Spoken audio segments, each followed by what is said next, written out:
Como nunca, América Latina trata de sacar provecho de sus riquezas para mejorar su situación y para alcanzar definitivamente el desarrollo. Pero el modelo que usamos tiene los pies de barros, afirman quienes no creen en esa perspectiva, los opositores de todos los países.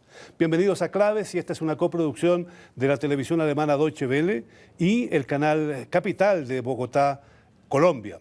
Hoy originamos desde un escenario maravilloso que queda en la capital de la República, el Centro de Memoria, Paz y Reconciliación, un lugar donde se reivindica la memoria, la historia de los líderes sociales, de los colombianos de a pie que han tenido que sufrir la violencia del conflicto interno en nuestro país. Desde este lugar vamos a saludar a nuestros invitados y a presentárselos, por supuesto.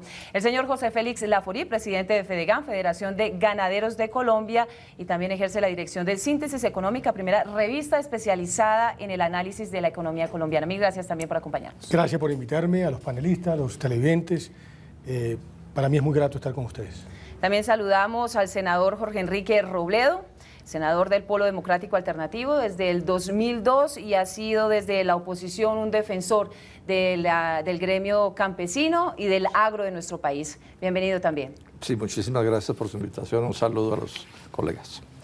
También saludamos al señor Juan Manuel Ospina, ex congresista, ex gerente del Instituto Colombiano de Desarrollo Rural, ex presidente de la Sociedad de Agricultores de Colombia y de FADEGAN. Actualmente es catedrático de Desarrollo Rural de la Universidad Externado de Colombia. Mil gracias. A todos un muy cordial saludo y de verdad muchas gracias por poder estar acá. Un programa que veo con mucha frecuencia por lo demás. Y cerramos este panel de invitados con Asier Hernando Malax Echavarría. Él es ciudadano español, gerente regional de Intermom, Oxfam para Latinoamérica, coordinador de la campaña Crece, que promueve un mundo sin hambre y con acceso libre de alimento para todos y todas. Mil gracias. Hola, ¿qué tal? Un saludo, es un placer estar aquí. Gracias. Muy bien. Y aunque no lo creamos, el campo en todo el mundo y especialmente en América Latina está adquiriendo una importancia singular, pero tiene diversos problemas. Entre ellos, por ejemplo, hoy la así llamada extranjerización de la tierra. Esto es, capitales de países ricos y de grandes consorcios internacionales que están comprando espacios, terrenos en la región, y esto ha suscitado un debate enorme. ¿Cuál es la dimensión de este problema, senador, aquí en América Latina? ¿Cómo lo ve usted desde Colombia? Yo diría que es evidente que hay una situación de extranjerización a escala global, ¿no? Como usted lo mencionaba, potencias económicas y transnacionales comprando tierras en todas partes. Y en el caso de América Latina el fenómeno se presenta. La discusión que hay en este momento es, bueno, y eso se va a hacer en absoluto libertinaje, se va a hacer con controles, se va a hacer sin controles, pero hay una preocupación muy grande, porque por supuesto la tierra y el agro son de una importancia económica monumental, todos lo sabemos, no hay para qué insistirlo, pero además hay un problema de soberanía nacional también en lo que tiene que ver con el control de los extranjeros de partes importantes de los territorios de los países. Entonces yo creo que hay una preocupación grande, a mi juicio, bien razonable, porque a todos los problemas agrarios de América Latina, que son muchos, y particularmente los de Colombia, podría terminar introduciéndole ese otro factor de perturbación para acabar de enredarnos las cosas, porque, ojo, parte de esa inversión muy grande, parte de esa inversión de la que estamos hablando, no viene a estos países ni siquiera a producir bienes agrarios, sino que viene a hacer especulación inmobiliaria. Hay un estudio de la FAO que observa 300 casos y el 80% de esas inversiones son inversiones de lotes de engorde, que llamamos en Colombia, o sea, de comprar tierras para permitir que se valoricen en procesos de especulación inmobiliaria. O sea, que este es un factor nuevo de perturbación que por supuesto hay que mirar. Entonces digamos que hay un gran debate, por lo menos es importante que haya un gran debate y los otros puntos de vista se expresen, porque en Colombia se intentó hacer por parte de este gobierno esa extranjerización por la puerta de atrás, sin que el tema fuera un tema de debate, sino que fueron, digamos, abriendo las puertas para que el fenómeno se diera. ¿Existen unos límites específicos para la adquisición de estas tierras con todo el tema de la extranjerización? ¿Qué pasa de la teoría a la práctica? Porque si no nos vamos muy lejos, en nuestro país esa teoría a la práctica se superó hace muchísimo rato y lo que sucede es otra cosa. Estamos entregando casi que todo el terreno o buena parte del territorio productivo de nuestro país para que vengan las multinacionales y los países extranjeros, pues por supuesto, a venir a llevarse de alguna manera lo que tendría que ver con la seguridad alimentaria de nuestro país. Sí, yo creo que el debate es un debate que hay que hacerlo con mucha responsabilidad frente al futuro. Hay países que han adoptado reglas de juego. Por ejemplo, Argentina, Uruguay, donde no se pueden adquirir sino hasta determinados porcentajes, para evitar que haya un acaparamiento precisamente de multinacionales sobre la tierra y en consecuencia sobre la producción agroalimentaria. Pero ese debate hay que hacerlo con mucho juicio, porque a mí lo que me preocupa es que si el debate no se encausa de manera debida, terminemos evitando que la inversión eventualmente pueda llegar y pueda generar oportunidades no solo de desarrollo, sino al mismo tiempo de bienestar en las regiones rurales. Yo conozco relativamente bien el campo en América Latina, es decir, no hay país de América Latina que no conozca su campo, no las ciudades capitales, no, su campo.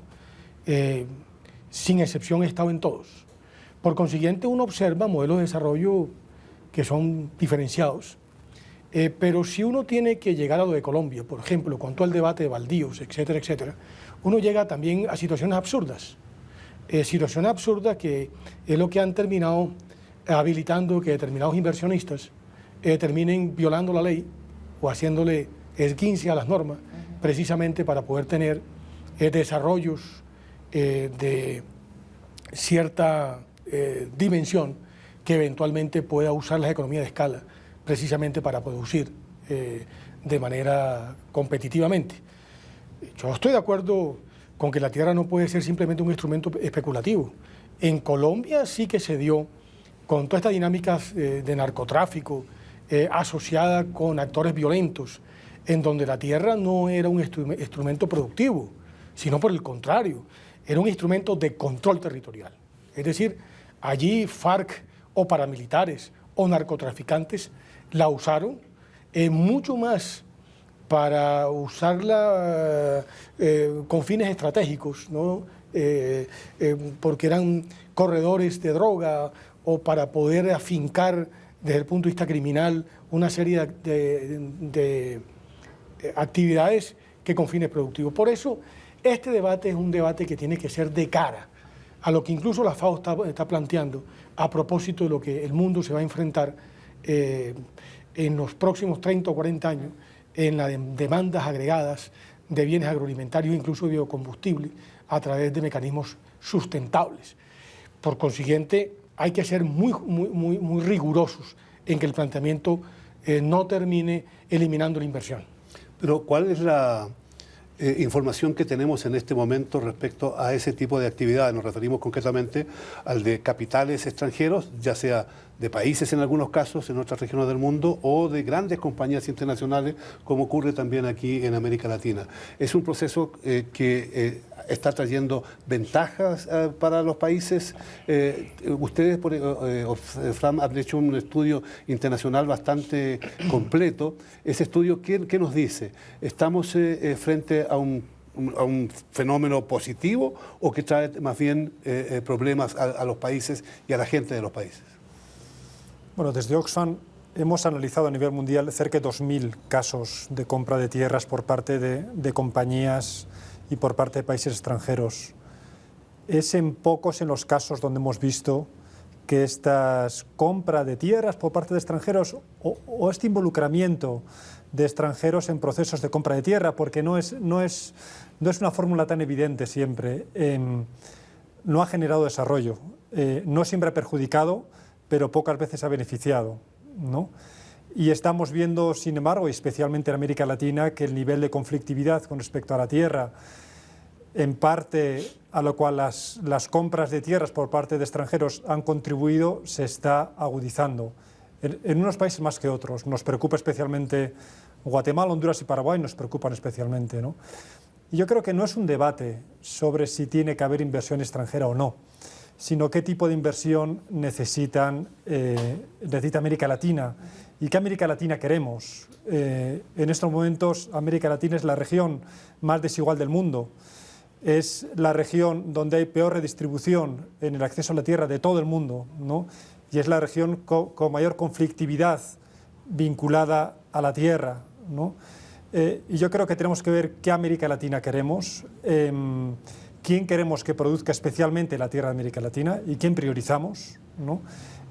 Para quién priorizamos los alimentos que producimos Y esos debates yo creo que enmarcan muy bien la discusión sobre las implicaciones de la inversión extranjera y los procesos de acaparamiento de tierras en América Latina. En América Latina ya no se habla tanto de compradores de tierra, sino de acaparadores de tierra. ¿Cómo ha venido evolucionando ese concepto que tiene una connotación nefasta, por supuesto, para el desarrollo de nuestros pueblos? Está también el acaparamiento del uso de la tierra. Yo creo que esa es una dimensión fundamental, nueva por lo menos en el escenario latinoamericano y andino. Entiendo que para el cono sur ha habido muchos más antecedentes al respecto, ¿sí? Y yo creo que estas son las expresiones a nivel ya de tierras agrícolas de todas unas dinámicas mundiales que se están dando. El senador Robledo, y él ha sido en eso muy agudo en relación con acaparamiento en una zona de Colombia, la Orinoquia, nuestros llanos que colindan con Venezuela, donde él ha llegado a decir hasta dónde allí lo que hay es una actividad productiva o una actividad de especulación en tierras. Y tenemos capitales internacionales que están buscando acomodo y que tienen una vocación especulativa. Entonces, aquí habría una primera posibilidad. Está entrando la tierra como uno de los activos que entran en las bolsas de especulación. Yo creo que es un tema que hay que tener en cuenta. Dimensionar eso, yo por lo menos no conozco cifras, pero lo anoto. En segundo lugar, es el regreso con mucha fuerza de lo que son los temas de seguridad alimentaria. Eso había salido de las agendas internacionales, nacionales, locales. Se daba por hecho que el problema de alimentación estaba resuelto. Podían haber unos problemas de distribución de los recursos, pero no de déficit en la producción alimentaria. Y de hace unos 10 años para acá, ese es un tema que está hoy en el top de las agendas nacionales e internacionales. Es la gran prioridad, por ejemplo, de la FAO, ¿sí? Que tiene esta visión universal, y Oxfam, pues ahí está el programa de ellos muy alrededor de ese tema. Entonces eso genera una presión adicional a acceder a tierras, a aprovechar tierras para responderle a esa demanda creciente de alimentos. También retomo, porque yo creo profundamente en ello, la necesidad de repensar, no resolver el problemita coyuntural, el incendio que nos presentó acá, sino qué diablos vamos a hacer con el mundo rural colombiano, latinoamericano, cuál es el papel que vamos a jugar allí. Hay mucho lugar común, somos la despensa del mundo, Colombia tiene las tierras sin explotar con mayor potencial productivo, y cuando uno se sienta a mirar, ahí hay mucho de poesía y hay que aterrizar eso. ¿Qué papel van a jugar los campesinos? ¿Qué papel van a jugar el agroempresarismo? Porque uno está viendo una cosa, lo digo por lo que estamos viviendo en Colombia, o esas normas se organizan o el capital acaba rompiendo y llegando, pues hagámoslo de una manera organizada, de una manera que se genere un gana-gana para la región, para los campesinos, para el mercado interno. Entonces yo creo que aquí estamos es con usar jerga colombiana, una locomotora que está desbocada y que hay que ponerle control rápidamente, no para quitarla, para encarrilarla, ¿sí? Y hacerla compatible con toda una serie de componentes del mundo rural que son complejos, ¿no? Y que están en este momento en plena transformación. Estamos viviendo una revolución agraria silenciosa, si se quiere, ¿no? ¿Qué están haciendo los ejecutivos y los legislativos en los países de América Latina? Porque pareciera que muy pocos se han preocupado frente a este tema. Brasil, bueno, ya fortaleció el tema, restringió de alguna manera con una ley el tema de la extranjerización de la tierra, Argentina un poco, pero pareciera que en América Latina cada uno es una isla aparte y el tema está llevándose todo el terreno. Ese es un punto que es bien interesante. Aquí recién llegó el actual gobierno del presidente Santos en la Comisión Quinta, que es la que yo estoy de Asuntos Agrarios. Este tema se planteó en el 2010 y la actitud del gobierno fue, no hay problema, que se extranjerice lo que se... Hoy en las normas de Colombia, un extranjero puede comprar cualquier cantidad de tierra con 0 requisitos para hacer con ella lo que quiere. Y eso fue más o menos lo que auspició el gobierno, por lo menos inicialmente. El año pasado hubo una cosa interesante, Omaira, es que 3 sectores políticos diferentes, el polo, que somos la oposición, el Partido Conservador, que es un partido de gobierno, y un congresista del partido de la U, que es el partido del presidente, cada uno por nuestro lado, presentamos 3 proyectos de control a la extranjerización de la tierra. Eso pues el presidente, el ministro de Agricultura casi le da un infarto, pues porque ellos son es de la idea de que, no, de que bienvenido lo que sea, porque hay una actitud, digamos, a mi juicio, muy equivocada, que todo lo extranjero es bueno por definición, etcétera, etcétera, no importa cómo sea. Bueno, a estas alturas, después de toda la presión del gobierno, logra sobrevivir un proyecto de esos, que ya se aprobó en la Comisión Quinta, lo aprobamos básicamente por unanimidad y es un proyecto que le pone controles a la inversión extranjera en Colombia. Entonces, ese proyecto existe, en ese sentido hay un avance, pero el gobierno se empeña en que no debe haber nada, que cuando mucho debe haber una oficina donde el extranjero llegue y se registre, cosa que a nosotros nos parece gravísima, porque bueno, eso puede traer unas consecuencias terribles. Inclusive está en el libertinaje al que se ha llegado, que en unas investigaciones acabamos de descubrir que unos actos ilegales de unas tierras, de unas empresas muy grandes, una empresa nacional se disfrazó de extranjera, porque resulta que en las leyes de Colombia tienen más derechos los extranjeros que los nacionales en el caso de ciertos pleitos. O sea que estamos en una cosa que realmente es terrible, pero digamos que por lo menos ya hemos logrado que el debate empiece a darse y que cada vez más gente se interese en la idea de que, bueno, ¿cómo controlamos esto? Por ejemplo, el problema de que pueda comprar cualquier cantidad de tierra y ni siquiera ponerla en producción. Esta es una pregunta clave, sí, porque bueno, se nos dice que es para desarrollar el agro y resulta que si lo que van a hacer es a contribuir con un proceso de especulación que ya existe en Colombia y que es muy grave. Yo quiero darle a quienes nos escuchan este dato que es impresionante. Colombia podría ser una potencia agrícola y no lo es agrícola, porque tenemos tierras en cantidades, aguas en cantidades, trabajadores, campesinos, empresarios para hacerlo. Y hoy Colombia tiene... Estamos inundados de importaciones de bienes agrícolas. Exportamos más o menos lo mismo que exportábamos hace 30 años o más, los mismos productos.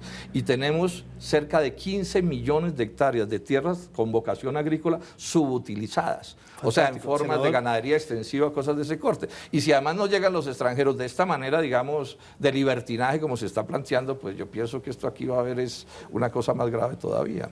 Los países de América Latina ignoramos la gravedad que puede tener esta situación, sobre todo en desmedro de las posibilidades que tenemos de aprovechar nuestro suelo para darle comer a nuestra gente y además para exportar alimentos. Y generar al mismo tiempo bienestar en las zonas rurales. En Colombia, como pasa en otras regiones del mundo, quizás los habitantes que tienen una mayor discriminación en los modelos de desarrollo son justamente los habitantes rurales. Y yo creo que hay que dar una mirada no solo como desde el punto de vista productivista, sino desde el punto de vista social. Aquí es evidente que, por ejemplo, en Colombia, aquí el gobierno destacó enormemente los avances en materia de pobreza y de extrema pobreza, pero se olvidó que en este gobierno se descalzó la extrema pobreza y la pobreza rural, como consecuencia de la desatención en flujo de inversión que necesariamente tienen que llevar al sector rural. Por eso, me parece que el debate es un debate que hay que plantearlo en la perspectiva un poco más amplia de lo que ha pasado en el mundo después de la Segunda Guerra Mundial. Es evidente que entonces los países ricos, las potencias dominantes, volvieron otra vez al viejo concepto de soberanía alimentaria y introdujeron en la agricultura del mundo grandes volúmenes de subsidios que aún siguen persistiendo, que eso arruinó a buena parte de los países que quedan en la franja tropical, entre Cáncer y Capricornio, que son los que tienen hoy las inmensas posibilidades para poder ser los grandes proveedores de alimentos. Y claro, ya lo anotó, cuando los productos, los commodities, los principales commodities del sector agropecuario empezaron a mostrar una tendencia alcista desde hace unos 10 o 15 años a propósito de usar cereales para la producción de etanoles o biocombustibles, automáticamente, por ejemplo, el caso de la carne, empezó a reaccionar. Leche y carne eran productos que generalmente se cotizaban en los mercados entre $1.800 y $2.100 tonelada, ¿no? Hoy en día están por encima de $4.000, incluso la leche alcanzó a tener $5.000. ¿Por qué? Porque la demanda global ha venido incrementándose y porque el mundo necesita incorporar en los próximos 20 años cerca de 70 millones de hectáreas para poder generar esa nueva oferta. Esos son poco más de 4 millones de hectáreas anuales. Estamos hablando casi de la mitad de la frontera agropecuaria productiva de los Estados Unidos. Es decir, que el reto del mundo, cuando los países ricos ya no tienen mayor capacidad para producir y cuando zonas del mundo que han venido contribuyendo a una oferta de alimentos con buena dinámica ya han llegado a su punto, a su techo, lo que le queda al mundo es esto. Por eso el debate en Colombia no es un debate cualquiera. Y es un debate que tiene que mirarse con un enfoque mucho más generoso. Mayor razón entonces para discutir, para conversar sobre estos temas y además para verlos desde una perspectiva internacional, que es precisamente lo que nosotros queremos. Pero cuando hay algunas personas que quieren discutir, debatir, analizar qué está pasando, y hay otros que quieren impedir ese debate, se les acusa de chauvinistas. ¿Es la experiencia que ustedes han tenido con el trabajo que realizan cuando quieren poner sobre la mesa temas para debatir? Es la misma experiencia. Yo tengo el gusto de estar constantemente recorriendo los países de América Latina y tener diferentes debates con diferentes personas del gobierno, de las organizaciones, de organismos multilaterales, y dependiendo de los intereses los debates son unos y otros, ¿no? Y nosotros reconocemos que hay un problema, se tiene que producir un 70% más de alimentos de aquí a 20, 30 años, ¿no? Y ese es un problema real y hay que ver cómo producimos esos alimentos. Lo necesita China, lo necesita la India, van a cambiar los hábitos de consumo y ahí hay un reto a superar, ¿no? Pero otro reto también es poder superar los índices tan enormes de pobreza que tienen los países que más alimentos están produciendo para el mundo ahora.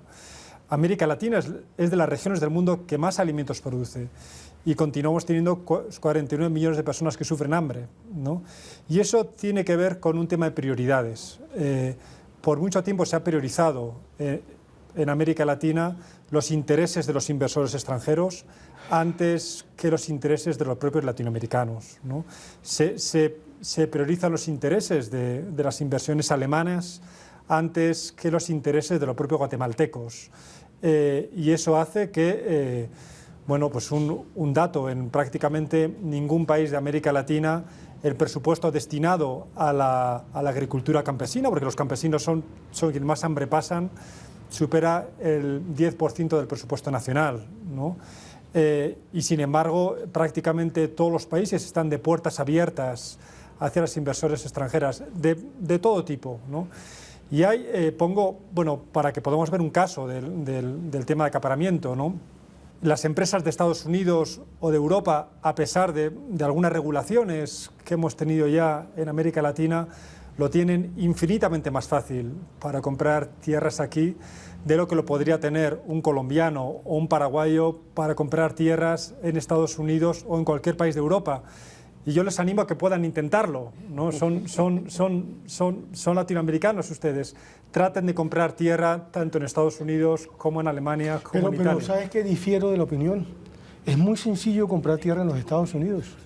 Es más todavía, hay muchos inversores colombianos que tienen tierra en los Estados Unidos y están haciendo desarrollo en los Estados Unidos. Pero en los estados hay cuotas y hay estados donde uno no puede comprar más de un porcentaje. ¿En los Estados Unidos no? Sí, claro. No, en los Estados Unidos por el contrario. Estoy seguro, tengo todos los datos. No, perdóneme, en los Estados Unidos usted después que se registre como inversor extranjera no tiene ninguna Tierras restricción. rurales, no hay estados donde no le venden ni una hectárea.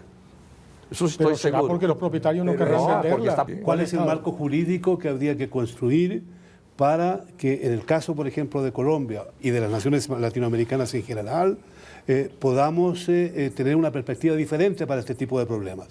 Me imagino yo que es necesario tener un registro de tierras diferente, que es necesario además establecer marcos jurídicos, establecer regulaciones, de tal manera que los capitales que lleguen sirvan efectivamente para producir alimentos que beneficien también al país y no solo para especular.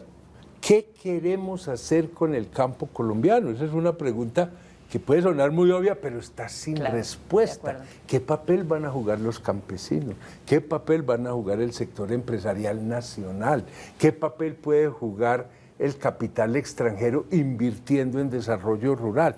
Esas son preguntas que no tienen respuesta todavía. Y yo creo que mientras que no haya esa claridad, usted va a tener acciones puntuales, pero va a ser muy difícil que pueda desarrollar una estrategia, estrategia coherente, ¿sí? Y entonces a mí me parece que en ese sentido empiezan a haber ya unas acciones. Por lo menos, usted lo dijo, lo más importante es que el tema está sobre la mesa, porque esta dinámica se estaba dando y nadie estaba hablando de ella, y los hechos se iban nos iban enfrentando a una situación de hechos cumplidos. Usted tiene que legislar frente al hecho cumplido, ¿sí? Yo creo que acá, pero acá ya entramos en una fase donde imploro al Altísimo que la política no sea simplemente reactiva, sino que empiece a ser una política proactiva. Ahí puede jugar un papel importante, circunscrito, claramente definido, la inversión extranjera. Yo no conozco a nadie en este país que diga cero inversión extranjera, pero no una inversión extranjera con dinámica de capitalismo salvaje. Ese yo creo que es el punto, es un tema de regulación, de política y de capacidad del Estado. Seguimos teniendo un Estado infinitamente débil, fácilmente captado por intereses particulares, donde esa situación a veces no permite. Aquí tenemos más instrumentos de política que política de desarrollo rural. Instrumentos sueltos es muy difícil que te totalicen en un resultado deseable, ¿no? Como esta situación se repite en varios países de la región, indudablemente es importante colocar ciertas bases para que este debate se desarrolle. Senador, en base a la experiencia que usted tiene, un hombre que se ha dedicado a estudiar los problemas del campo, a trabajar, a mirarlos desde una perspectiva crítica, pero también de una perspectiva muy profesional.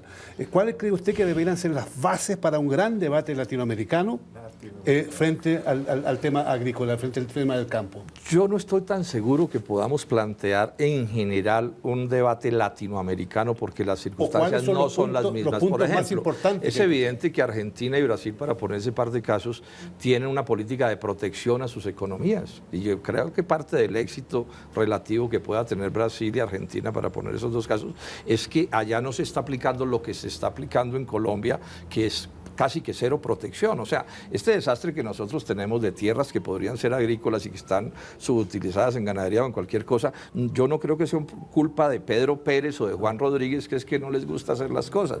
Aquí hay una política, en Colombia padecemos de una política general definitivamente antiagraria. Y diferente de lo que puede suceder en Brasil o en Argentina, donde es evidente que son estados que están protegiendo sus economías. Embrapa, para poner un ejemplo, uno no puede imaginarse el fenómeno de Brasil sin el Estado en ciencia trabajando en serio. Eso en Colombia no existe ni de lejos. Y en medio de esa tragedia, entonces, como el diagnóstico no es correcto, nos dan una falsa solución. Es que dejemos todo igual, pero sumemos la inversión extranjera y los extranjeros nos van a salvar. Y eso lo que va a hacer es acabar de deformar este país que tenemos. Entonces yo creo que nos toca, en el caso de Latinoamérica, mirar más, digamos, por partes, saber cómo es la situación en cada caso, porque definitivamente, por lo menos Colombia, con respecto a Brasil y Argentina, creo que no se parecen en nada. Entonces los impactos son distintos. Hay sitios donde de pronto la inversión extranjera genera un fenómeno y en otros sitios otro. Ahora, pero digamos esto, en Brasil y en Argentina también hay controles a la inversión extranjera. Pero yo pienso que es sensato porque, bueno, es que no es poca cosa que a uno se le vengan los extranjeros a comprarles el país. Una regla que usted dijo, que me parece que es muy importante. Si el extranjero viene, no puede venir con fines especulativos. El extranjero, si viene, tiene que traer tecnologías y tiene que tener capital, pero es para producir. Porque en el tema de la ganadería, ¿qué es lo que ha pasado aquí? La tierra es un activo productivo. La usas donde realmente más te rente. Y aquí en Colombia, por ejemplo, donde hay un conflicto claro entre vocación y uso, la ganadería tiene 38 millones de hectáreas. ¿Pero por qué? Por lo que anota el senador. Porque aquí lo que hay es un modelo antirrural. Ni siquiera es que tenemos un modelo con algunas aproximaciones de desarrollo rural, no, es que conspira, sesga el modelo de desarrollo contra el tema rural. En consecuencia, los indicadores de pobreza, los indicadores de respuesta productiva son absolutamente vergonzosos.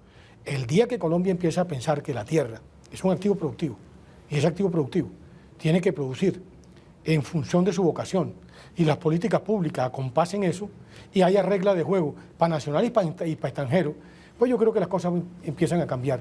Pero desafortunadamente aquí no se ha pensado en el tema. Creo que ahora, a propósito de todas las dinámicas demagógicas de este gobierno, es que el país empieza a pensar en este tema, cogido del tiempo, porque las nuevas dinámicas marcadas por la FAO en cuanto a mayores demandas agroalimentarias llevan 15 o 20 años. Brasil en 20 años pasó de ser un país prácticamente insignificante en los temas agroalimentarios a ser el mayor exportador y el mayor productor en 7 de los 10 principales commodities que se transan en los mercados internacionales. Y eso se hace es con política. ¿Cómo hacer que América Latina se sacuda un poco y entienda que no tiene por qué ser el campo para garantizar la soberanía alimentaria de otros países donde hay problemas graves frente a ese tema, descuidando, por supuesto, la alimentación y el trabajo de uno de los actores que poco se visibiliza cuando se habla de la extranjerización de las tierras, que son quienes trabajan finalmente el campo, los campesinos?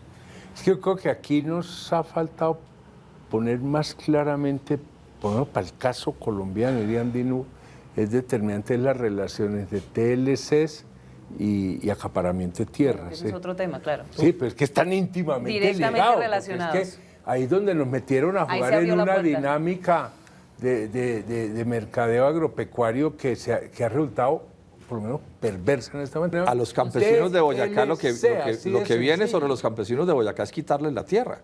O sea, les quitaron el trigo, les quitaron la cebada, les quitaron las frutas de tierra fría, les están quitando la papa, les queda la leche. Me decía un campesino, si me quitan la leche, me quitan la vaca y me quitan la tierra. Eso. Y ese es el fenómeno. Entonces, esa relación. Yo he pronosticado que los próximos 7 años en Colombia se quiebran a razón de 20 o 30 mil campesinos como consecuencia de la falta de criterio de este gobierno frente al tema de los TLCs. No quisiera cambiar tan rápidamente de tema y no quisiera entrar en el tema de la política interna de Colombia de esa manera tan drástica.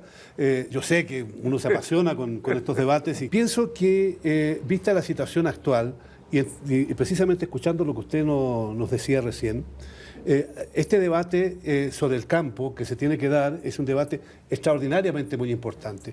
Y me da la impresión de que en muchas partes se está cambiando la visión que tenemos ahora, que es una visión muy antigua del campo, latifundio todavía y campesino, por una visión mucho más diferente, en la cual los actores productivos como el campesino puedan tener un papel más activo. Y también que otros actores, como son las poblaciones aborígenes, los indígenas, puedan tener respeto y puedan tener solución también a sus problemas. ¿Cómo lo ven ustedes? Bueno, sí hay ciertos... Yo comparto con el senador que no se puede... que cada país de América Latina es completamente diferente al resto, pero sí hay algunas similitudes con algunos temas, ¿no? La primera... El campesino y la campesina está completamente estigmatizado. Es un ciudadano de segunda o de tercera clase. No se le tiene en cuenta ni para definición de política pública ni para muchísimos temas. O sea, están sin acceso a salud, sin acceso a educación, sin carreteras y sin ningún tipo de apoyo productivo, ¿no? Después vemos también que no se puede simplificar el campo, no son campesinos y latifundios, ¿no? Ni son campesinos, latifundios y extranjeros que están invadiendo, es todo más complejo, ¿no? Lo que sí vemos también dentro de los parámetros comunes es que en prácticamente todos los países las mejores tierras no están para los campesinos. Las mejores tierras en prácticamente todos están o para los latifundios nacionales, o son las tierras que están comprando inversiones extranjeras en alianza con los latifundios nacionales, ¿no? Y ese es un debate que tenemos que dar. Sobre todo lo tenemos que dar cuando en varios países de la región cerca del 60 o 70% de los alimentos que consumen en el país son producidos por campesinos y por campesinas, ¿no? Y hay que dar el debate sobre quién queremos que tenga las mejores tierras del país y para quién queremos que produzcan alimentos las mejores tierras del país. Sí, es para carros europeos, sí que son biocombustibles, o sí para los propios nacionales o para quién, ¿no? Y esos debates no están dados todavía. La FAO está incentivando esos debates, pero falta mucho por discutir. Falta mucho por discutir y ya estamos desgraciadamente llegando al final del programa. En el marco de esta fiebre internacional por comprar tierras en América Latina, ¿cómo ve usted desde el punto de vista del empresariado colombiano, desde la academia, cómo ve usted las posibilidades de que este diálogo tenga éxito? Este diálogo que se tiene que dar aquí, en esta perspectiva de una nueva Colombia y de una nueva América Latina. Mire, varias cosas diría. Primero, hay que quitarle el acento ideológico. Hay que hacer un debate con una perspectiva objetiva y con una visión de largo plazo. Por ejemplo, la pregunta suya, a propósito de que eventualmente esas tierras que usan los extranjeros son para producir alimentos para afuera. El senador, que es de los pocos colombianos que entiende el sector rural, porque desafortunadamente nuestra clase dirigente, contrario a lo que pasaba hace 40 o 50 años, desconoce por completo la realidad del campo colombiano y que en consecuencia tiene frases esas que los campesinas, los campesinos y cosas de estas, como un argumento demagógico, pero detrás de ello no hay claridad conceptual. Mire, la altillanura son 4.600.000 hectáreas. Hoy en día cualquier país con tecnologías de punta está produciendo cerca de 12 y 14 toneladas por hectárea de maíz. Colombia importa 6 millones de toneladas que decía el senador. Con 500.000 hectáreas, de las 4.600.000, tendrías por lo menos para compensar las importaciones.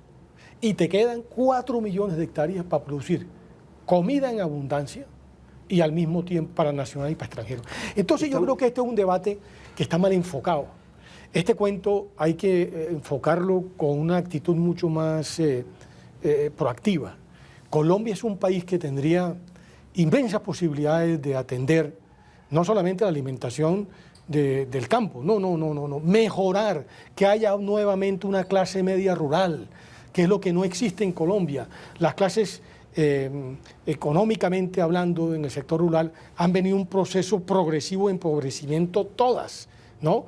Con muy pocas excepciones, el tema del azúcar, el tema de la palma, etcétera, etcétera. Por consiguiente, aquí sí que puede hacer Colombia una potencia si es capaz de pensar de manera objetiva y sin sesgos ideológicos hacia dónde tenemos que tirar. Fantástico. Yo quería, la advertía que ya se nos está terminando el tiempo y quisiera que fueran breves en la respuesta.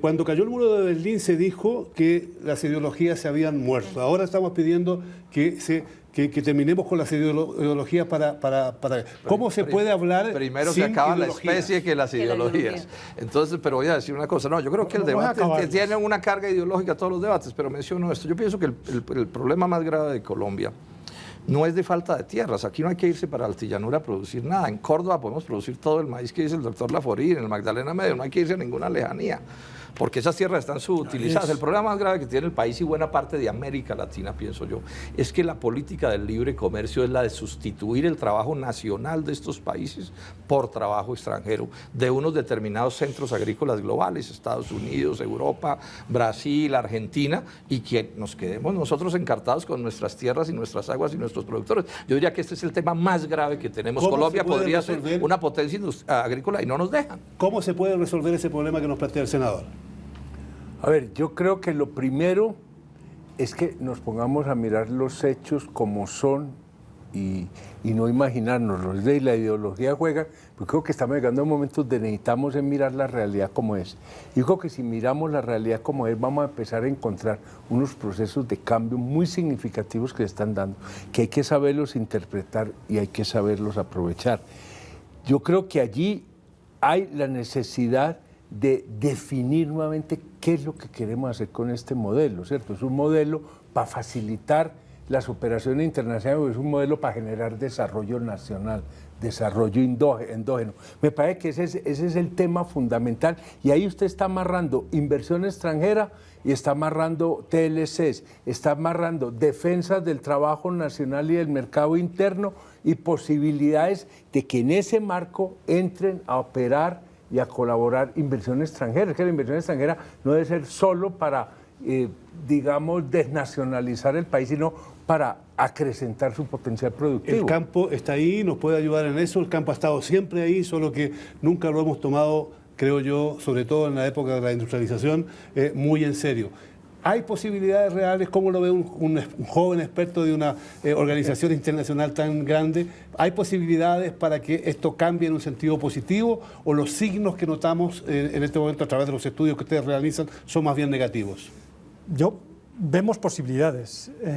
Yo soy consciente, y voy a terminar con la provocación, y soy consciente que posiblemente difiramos, ¿no? Después de la Segunda Guerra Mundial en Europa y de la Guerra Civil en España, los procesos de redistribución de la tierra fueron serios. Ahí la gente estaba pasando muchísimo hambre, ¿no? Y hubo mucha gente con mucha tierra que terminó con muy poca tierra, ¿no? Y aquí hay dos debates que se tienen en América Latina con respecto a esto. Ahora, yo comparto que la crisis del campo la sufren todos, quienes tienen más tierra y quienes tienen menos tierra, ¿no? Y el debate es, o conseguimos una reactivación del campo para que quienes tienen más tierra y por lo tanto tienen más recursos tengan todavía más recursos y los pobres del campo sean menos pobres, o queremos una redistribución y todo un debate en el campo para que posiblemente quienes tengan más tierra tengan menos y quienes son pobres en el campo dejen de serlo.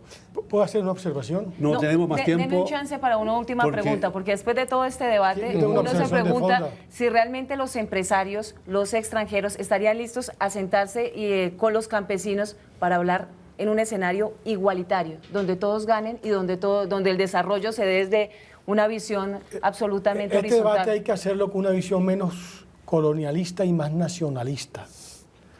Quienes afectaron el campo fueron los ricos, que a través de subsidios arruinaron al mundo que le llamaban en ese entonces subdesarrollado o en vías del desarrollo. No queremos otra vez que nos vengan con pero teorías podemos hablar de un diálogo horizontal, o ese va a ser otro de los tropiezos de este proceso. Pero me parece que esto tiene que ser con menos potencias dominantes y con más debate interno, con una visión nacional. No, pedírsela a los que gobiernan a Colombia. Pero especialmente aquellos que entendemos el tema. Y no olviden, somos capaces de ponernos de no acuerdo. olviden, en Colombia la negociación de paz porque buena en parte de curso. nuestros dirigentes el campo lo conocen en los campos de golf, no lo conocen en la realidad. Con esas palabras terminamos el programa. La verdad es que efectivamente el campo está sufriendo una transformación extraordinariamente importante y vienen tiempos de debate, de diálogo y de cambios. Es posible, es necesario que esto se enmarque y sobre todo si los diferentes actores trabajan de forma conjunta con quienes más trabajan y sufren en el campo, el resultado será mejor. Gracias por acompañarnos, gracias por estar con nosotros.